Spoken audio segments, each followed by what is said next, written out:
Okay, let's look at lesson 4, Diagnosing the Crises of Empire. And the scripture for this one is Revelation chapter 6. We are getting into the most difficult middle section of Revelation when the 7 seals are opened here. So I want to give you some kind of guideposts to get you through this middle section. And if you want to read more about it, read the section on strategies for navigating your way through Revelation, because there I lay out some of the techniques that I think can be helpful for getting us through and seeing this whole book as a message of hope, a journey of hope.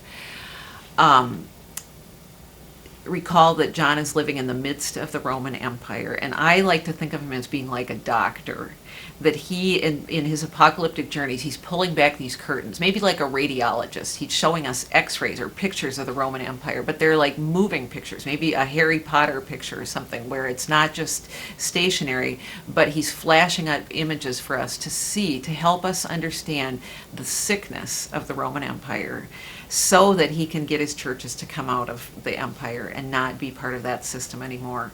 And he really does diagnose, I think, as ill, mortally ill, the whole system of the Roman Empire. And I use that analogy of sickness and healing because in the New Jerusalem vision, then he talks about the tree of life, whose leaves are for healing the world. So first he's going to show people how sick the Roman Empire is.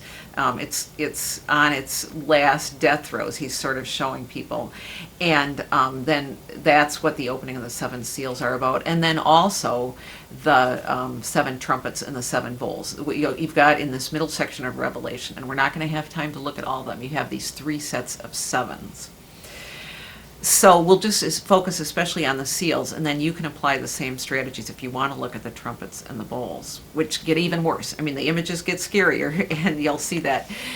With the 7 seals, then, what John is showing us, and remember, Jesus the Lamb is the one who's worthy to open the scroll and open its seals. So one by one, the seals are opened. The first 4 are these famous 4 horsemen that you've probably heard about from popular culture. I think the Notre Dame backfield football team was called the 4 horsemen of the apocalypse, but you'll see it in other places as well. It's an image that we love to use.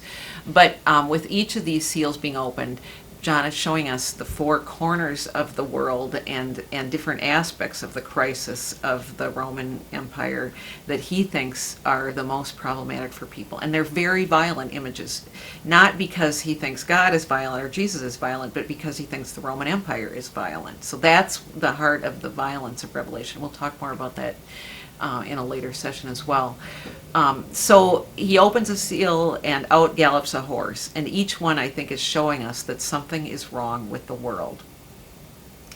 Now these chapters, these middle chapters of Revelation, have been highly contested in the history of interpretation of the book of Revelation. Nobody knows how to interpret them, but I'm going to show you, I think, the sort of mainline understanding, which is that they're not predicting anything.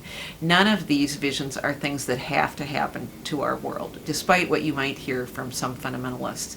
These are rather showing us the problems with the world, not as predictions, but as warnings, as kind of wake-up calls, so that we can alter the course of our life before it's too late. And an analogy that I find very helpful here is to think about Charles Dickens' Christmas Carol and the visionary journeys that Ebenezer Scrooge goes on.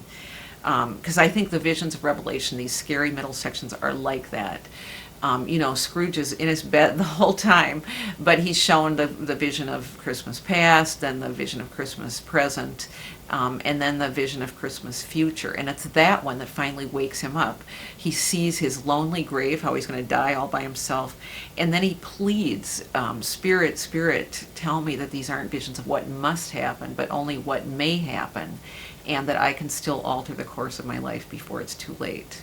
And I think that's how the visions of Revelation are meant to be understood as well. They're showing us, they're taking out to the sort of extreme, the trajectory that the Roman Empire is on, to show people in advance, if they continue on this empire trajectory with Rome, this is what it's going to come to, this is what it's going to look like. So they're exaggerated scenes because it's showing us the kind of logical endpoint, the consequences of where the Roman Empire is leading, so that people can come off that train and not go on that Roman imperial journey, and they can alter the course of their life before it's too late. So don't think of these middle sections as predicting anything. They're not.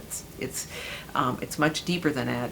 It's a sort of spiritual kind of wake-up call, showing us the urgency of the pathology of the world, so that we can also then see the healing vision that will come later. So this is a tough section to get through. The healing and hope are going to come, but first you have to see the diagnosis in its stark reality, and it's like a cancer patient getting their diagnosis. This is the illness. This is how serious the illness is, and John is really diagnosing that.